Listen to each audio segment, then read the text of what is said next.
Hello everyone, नमस्ते अनि स्वागत छ हजुरहरूलाई हिमालय किचनमा। आज म हजुरहरूको लागि लिएर आएको छु एकदमै हेल्दी यमी ब्रेकफास्ट रेसिपी। आज म बनाउँदैछु बनाना ओटमिल प्यानकेक। यसलाई एकदम सजिलो गरी मिठो गरी घरमा कसरी बनाउने भनेर म आज हजुरहरूलाई देखाउँदैछु। यसको लागि मैले यहाँ एउटा बललाई लिएको छु र बलमा मैले राख्दैछु एउटा बनानालाई।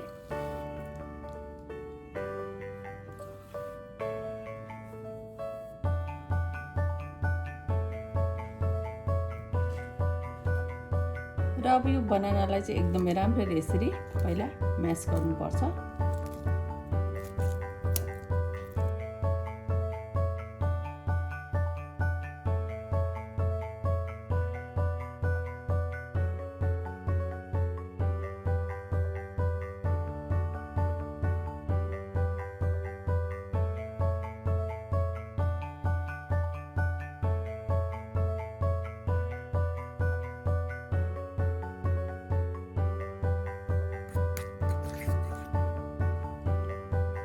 र म अब राख्दैछु अन्डा।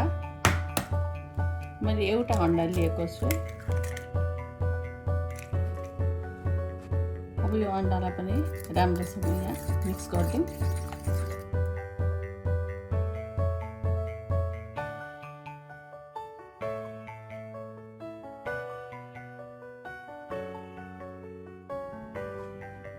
र मैले यसमा राखेँ 1 कप ओटको पिठोलाई। मैले ओटलाई चाहिँ एकदमै पिसेर यसको पिठो बनाएर लिएको छु। मैले राखेँ 1/4 चम्चा जति चिनी, 1 पिन्च जति नुन र 1 ठुलो चम्चा जति दुध राखेँ मैले। अब यसलाई राम्रोसँग मिक्स गरौँ।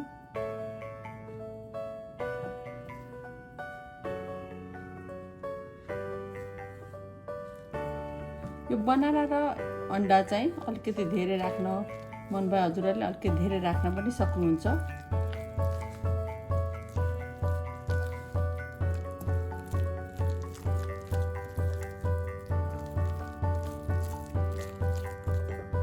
र मैले फेरि राखेँ 1 ठुलो चम्चा जति दुधहरू।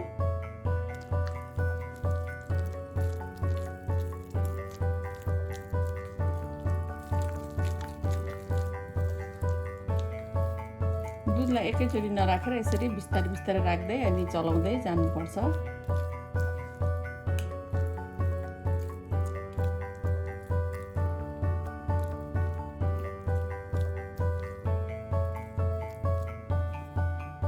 र फेरि राख्दैछु 1 ठुलो चम्चा जति दुध।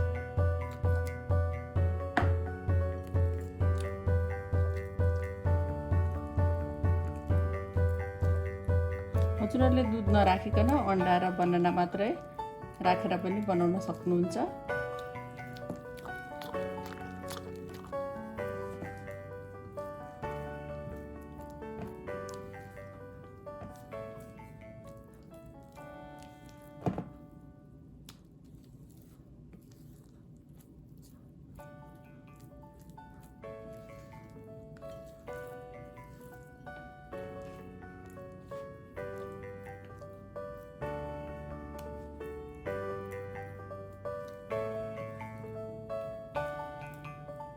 ल अब लागौँ स्टोभतिर। र अब प्यानकेक बनाउनको लागि मैले प्यान बसाइसकेको छु। प्यान तातिसकेको छ। यसमा मैले राखेँ 1 इंच बटर।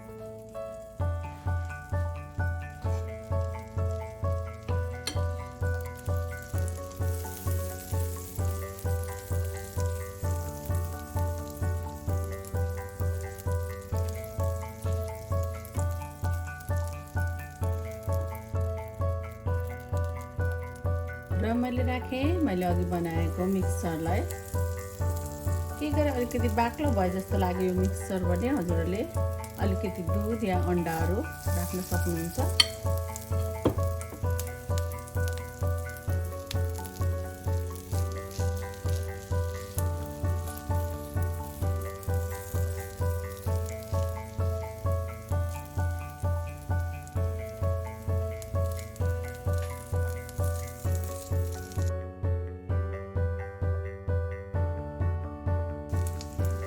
अब यसरी राखेर दुवैतिर हल्का रातो रातो हुने बेलासम्म यसलाई पकाउनु पर्छ।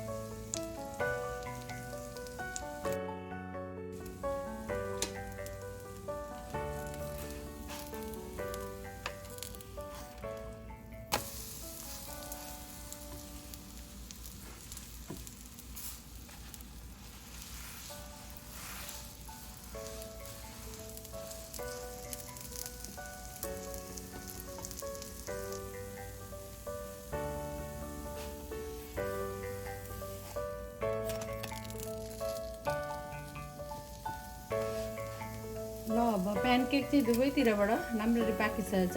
यसलाई म झिक्दैछु।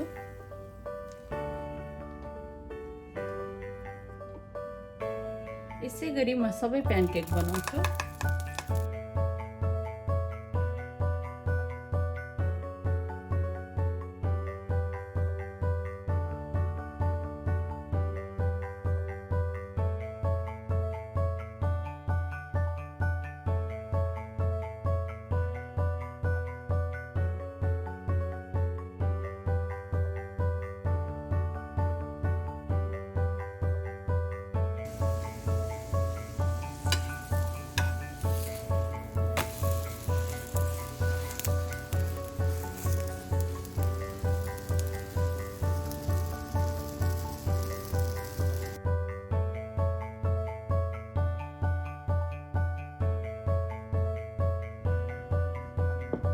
एकदमै yummy healthy banana oatmeal pancake चाहिँ अब बनाएर खानको लागि रेडी भएको छ।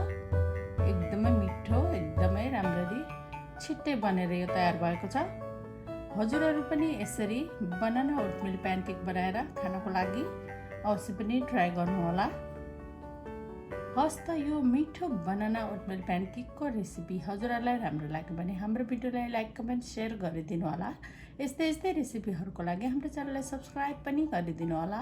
सब्सक्राइब गरिसकेपछि नजिक रहेको नोटिफिकेसन बेललाई पनि अवश्य पनि क्लिक गरिदिनु होला। फेरि पनि यस्तै मिठो परिकारको रेसिपी लिएर आउने नै छु। हाम्रो भिडियो हेरिदिनु भएकोमा हजुरहरूलाई धेरै धेरै धन्यवाद।